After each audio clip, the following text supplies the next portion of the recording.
Good morning, this is Kris Shoemaker, also known as Yehudah ben Shomeyr, and you're listening to Coffee with Kris, the time of the day where we share a cup of coffee and share a bit of the Word of God. It's a new week, therefore it's a new Torah portion, and the Torah portion this week is called Re'eh, which means to see, and it's taken from Deuteronomy chapter 11, verse 26, all the way to chapter 16, verse 17. Today's Sidra, today's Aliyah for Sunday is Deuteronomy chapter 11, verses 26, all the way to chapter 12, verse 10.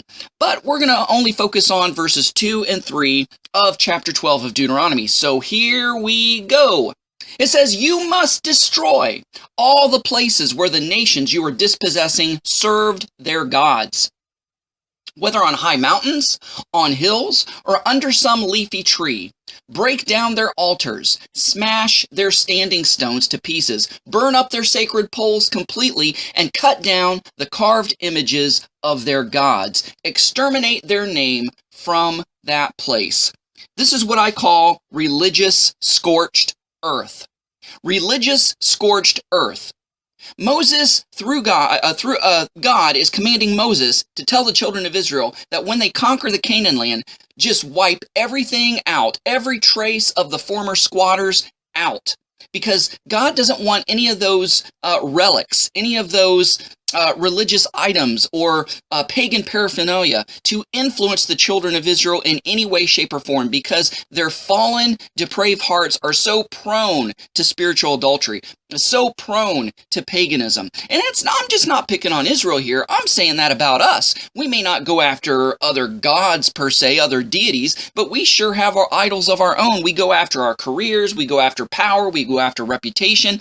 We have other gods, quote unquote, that we put before Adonai all the time. So I'm just not picking on Israel though. But this is just a safeguard to cleanse and purge and purify the land. Let nature take the land back over, so that there's no pagan places, because they used to commit fornication under certain trees because they were sacred, and they believed that certain spirits resided in those trees, and they fornicated and worshipped pagan gods on high mountains because these were the dwelling places of the gods, because it was the highest point on the earth that touched heaven.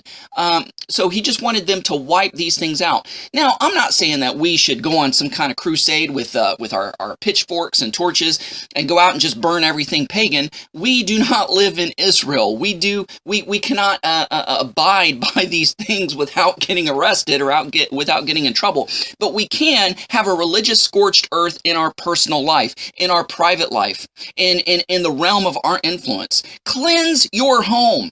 If you have any movies that is displeasing to God, that has sinful things, or that influences you or titillates you in a sinful way, purge them, throw them away. Don't sell them on eBay. Don't give them to friends. If you can't watch them, why would you want your friends to watch them? Just put them in the trash, right? If you have any sort of knickknacks that you picked up with your travels throughout the world, little statues of Buddha or little, African masks or anything that represents or is connected to some sort of pagan religion or some sort of pagan god, because believe it or not, spirits can inhabit these things and influence your home. When you bring them over the threshold of your house, you have essentially invited these dark, pagan, demonic entities into your home. I don't have to really tell you about tarot cards and Ouija boards. We all know the horror stories involved in that. Get those things out of your home.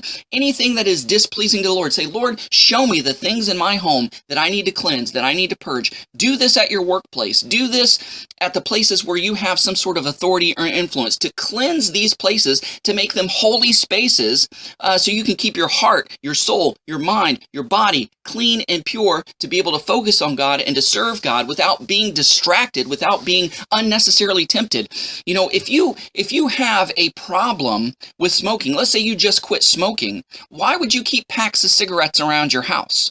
The temptation is too strong. If you are a former alcoholic, and yes, I said former because I believe you can be delivered from that, Why would you keep booze around your house? It's too big, too much of a temptation. If you were on a diet, why would you keep those things that you're trying to stay away from in your home? It's too easy to fall. You know, if you're addicted to pornography, why would you not put software to protect you from going to those places? Why would you not make yourself accountable to your spouse or to godly men or women that can keep you accountable so you can stay away from those things? So that's why it's important to burn those bridges so we don't have access or don't have a way to those things that cause us to fall. Guys, thanks so much for listening. Go out there and have a great day. Shalom and God bless.